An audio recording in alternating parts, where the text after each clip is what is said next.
Good morning বন্ধুরা, কেমন আছো সবাই? আশা করি সবাই খুব ভালো আছো। আমিও ভালো আছি। আমার এক আকাশ স্বপ্ন চ্যানেলে তোমাদেরকে অনেক স্বাগত আর ভালোবাসা জানিয়ে আজকের ভিডিওটা শুরু করছি।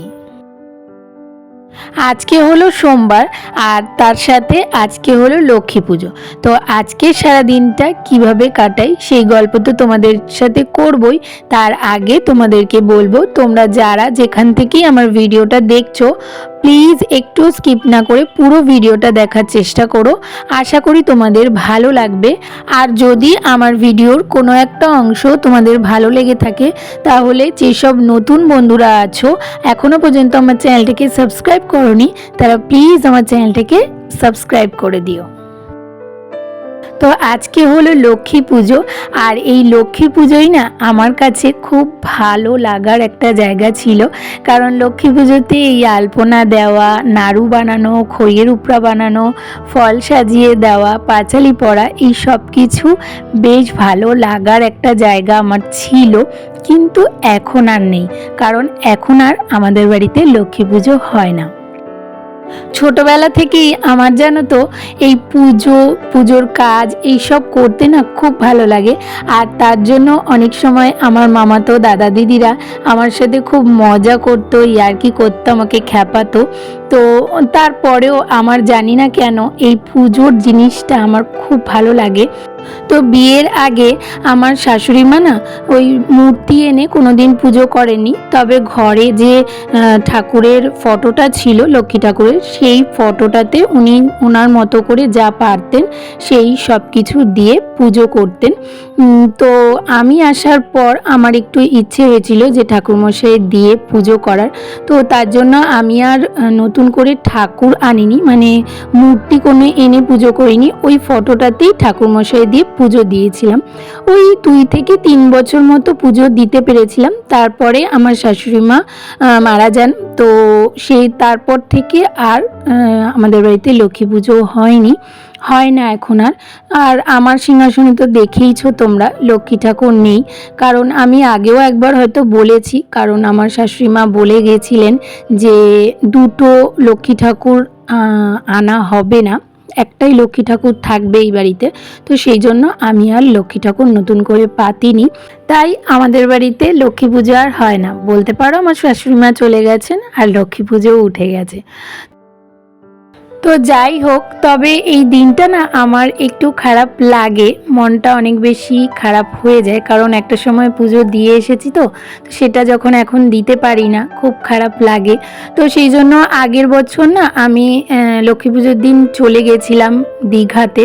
তো এবারও ইচ্ছা ছিল যাওয়ার, কারণ এখানে থাকতে ইচ্ছে করে না, কিন্তু ওই রনর অফিসের কিছু প্রবলেমের জন্য যাওয়া হলো না। আর শরীরটাও সবার খুব একটা ভালো নেই আমাদের 3 জনেরই। তো সেই জন্যই আর কি যাওয়া ক্যান্সেল হয়ে গেছে। তো সেই জন্য আর কি এইবার ভাবলাম যে ঘরে যখন আছি তাহলে আমার রাধাকৃষ্ণকে আমি আজকে লক্ষ্মীনারায়ণ রূপেই পুজো করি। কারণ আমার মা বলে যে যিনি লক্ষ্মীনারায়ণ তিনি রাধাকৃষ্ণ। তো সেই জন্য আমি যখন লক্ষ্মী ঠাকুর আনতে পারবো না তাহলে আমার রাধাকৃষ্ণকেই আমি লক্ষ্মীনারায়ণ রূপে পুজো করি। তো সেই জন্যই আর কি কালকে জানো তো সব কিছু কিনে এনেছিলাম পুজো দেব বলে, তবে আজকে আমার বাধা পড়ে গেছে, তাই রনই পুজো দিয়ে দিচ্ছে আজকে। আর ও অফিসে যাওয়ার আগে সকাল সকালই পুজো দিয়ে দিচ্ছে। আমি যেহেতু নিয়ম করে কোনো লক্ষ্মী পুজো করছি না, তাই আমার তিথি লাগার কোনো ব্যাপার নেই, তাই সকালবেলাই রন অফিসে যাওয়ার আগে পুজোটা দিয়ে যাচ্ছে। তো এই যে দেখো, কালকে কটা নাড়ু ওই পাওয়া যায় না প্যাকেটে করে নাড়ু, সেই নাড়ু মোয়া এইসব কিছু নিয়ে এসেছিলাম। আর সকালবেলা রনো ওই ফল ফুল মালা মিষ্টি এই সব কিছু নিয়ে এসেছিল। আর ফলগুলো না গোটাই দিতে বললাম, কারণ আমার ঠাকুর ঘরে ফল কাটার না ওই ছুরি আছে, বটি নেই। তো সেই জন্য রনো কাটতে পারবে না ঠিক করে। তো ওই জন্য বললাম যে তুমি গোটাই দিয়ে দাও, অসুবিধা নেই। তো গোটাই দিয়ে দিয়েছে। আর প্রত্যেক সময় তো তোমরা আমার পুজো দেওয়া দেখো, আজকে তোমরা আমার বরের পুজো দেওয়া দেখো। আমার বরও কিন্তু খুব সুন্দর করে পুজো দিতে পারে। দেখো কি সুন্দর করে ফুল টুল দিয়ে সাজিয়ে দিয়েছে। আমার অসুবিধার সময় ওই পুজো দিয়ে দেয়। আর তারপরে চলে আসলাম রান্না করতে বলতে ওই সকালের খাবারটা করতে। আর এদিকে তো দেখতেই পাচ্ছ যে গ্যাস এখনো পর্যন্ত আসেনি, কারণ আজকে লক্ষ্মী পুজো, তাই জন্য আজকেও বললো গ্যাস আসবে না। আর আজকে আমি সকালবেলা সেরকম কিছু রান্নাও করে উঠতে পারিনি, কারণ ঘুম থেকে না উঠতে একটু দেরি হয়ে গেছে। তো সেই জন্য রণ বললো যে ও ভাত খেয়ে যাবে না, কারণ এটাতে ভাত হতে টাইমও লাগবে। তো সেই জন্য ও না ওই দুধ দিয়ে খই দিয়ে মুড়ি দিয়ে খেয়ে বেরিয়ে গেছে, বললো অফিসে খেয়ে নেবে দুপুরবেলা। আর এখন এই যে রিশানকে একটুখানি চাউমিন সিদ্ধ করে দিলাম, কারণ রিশান না কয়েকদিন ধরেই খুব ম্যাগি খেতে চাইছে। তো ম্যাগি তো ওকে দিইনি, তো যেহেতু ও চাউমিন খেতেও খুব ভালোবাসে, আর চাউমিন না সিদ্ধ করে এরকম নুন আর গোলমরিচ দিয়ে মাখিয়ে দিলেই ও খেয়ে নেয়, তো সেই জন্য ওটাই ওকে করে দিলাম। আর তারপরে এইদিকে ভাত বসিয়ে দিচ্ছি আমার আর রিশানের জন্য। যেহেতু আমি আর রিশান খাবো, অত বেশি তো চাপ নেই, তাই ভেবেছি যে ভাত করব, আর তার সাথে বেশ কিছু সবজি কেটে নিয়েছি, সেই সবজিগুলো সিদ্ধ দিয়ে দেবো। তো এই যে দেখো এখানে পটল, বেগুন, আলু, কুমড়ো সব কিছু কেটে নিয়েছি, তো এটা সিদ্ধ করে নেব। তো ভেবেছি কি আলুগুলো এর মধ্যে দিয়ে দেবো, কিন্তু বেগুন, কুমড়ো এগুলো নরম জিনিস, তো ভাতের মধ্যে দিলে যদি একদম গলে যায়, তো সেই জন্য ভেবেছি আলুগুলো ভাতের মধ্যে দিয়ে দিই। আর এই যে এটার সাথে যে ছাঁকনিটা আছে সেটার মধ্যে একটা প্লেট বসিয়ে ওই পটল, বেগুন, কুমড়ো এগুলো দিয়ে দেবো, তাহলে ভাত হতে হতে এগুলো খুব সুন্দরভাবে সিদ্ধ হয়ে যাবে। তো এই যে সব কিছু রেডি করে একবারে বসিয়ে দিলাম। আর রাইস কুকারে ভাত করা জানো তো খুব সহজ। ওই আমি কি করি বলো তো, 1 কাপ চাল নিলে তার মধ্যে 3 কাপ জল দিই, কারণ কি বলো তো এটা যেহেতু সিদ্ধ চাল, তাহলে খুব সুন্দরভাবে নরম হয়ে যায় ভাতটা, শক্ত শক্ত থাকে না, তো সেই জন্য একটু বেশি জল দিই আমি। আর এই যে ফুটোগুলো দেখছো, এখান থেকে না যখন মানে ভাতটা ফুটে যাবে, ধোয়া বেরাবে, তখন ওটাকে কি করতে হবে, নর্মাল টেম্পারেচারে দিয়ে দিতে হবে। এখন একটুখানি বাড়িয়ে রেখে দিয়েছি, তো ওটা নর্মাল টেম্পারেচারে দিয়ে দিলে তারপরে আস্তে আস্তে তোমাকে আর দেখতে হবে না, অটোমেটিক্যালি সুন্দরভাবে ভাতটা হয়ে যাবে। আর এদিকে সবজিগুলোর মধ্যে না একটুখানি নুন দিয়ে দিলাম, কারণ আমার একটুখানি মনে হলো যে নুনটা দিয়ে দিলে তাহলে সিদ্ধটা তাড়াতাড়ি হয়ে যাবে, তো সেই জন্য একটু নুন দিয়ে ঢেকে রেখে দিলাম। তো এই যে দেখো আমার ভাত আর সবজি সিদ্ধ কিন্তু একদম রেডি হয়ে গেছে। আর দেখো সবজিগুলো দেখে বোঝাই যাচ্ছে সবকটা খুব সুন্দরভাবে সিদ্ধ হয়ে গেছে। তো দেখো খুব সুন্দর, আমি না নিজেও ভাবতে পারিনি এই জিনিসটা না আমি প্রথম করলাম এখানে, মানে এরকমভাবে সিদ্ধটা দেখলাম খুব ভালোভাবে হয়ে গেছে। আর ভাতটাও দেখো একদম সুন্দর ঝরঝরে মতো হয়ে গেছে, আর সুন্দর নরমও হয়ে গেছে। তো চলো এবার খাওয়া দাওয়া করে নিই, তারপরে আবার তোমাদের সাথে কথা হচ্ছে। গুড ইভিনিং বন্ধুরা, তো চলে আসলাম একেবারে সন্ধ্যাবেলা।